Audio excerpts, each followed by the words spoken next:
So, yun guys, sinis-linisan muna tayo ng paborito kong lugar dito sa bahay, na paborito ding dumihan ng aking papa, Chas.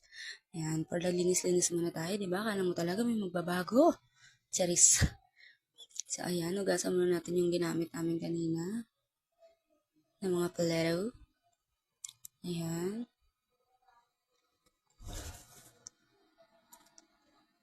Yung kawali naman. Huwag na nakuskusin yung ilalim yan dahil tiuling naman talaga tayo.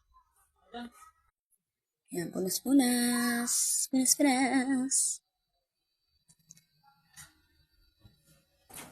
Ayan, nililinisan ko na yung galon dyan na bakante. Dahil wala lang, nililinisan ko na dahil maalikabok. Tingin pa sa camera si Inday. Oh, ginagawa mo dyan. May mga jebs yarn.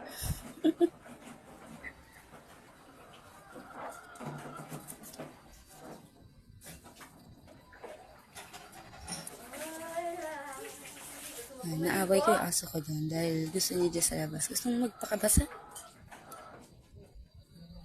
So, ayun lang. Babush!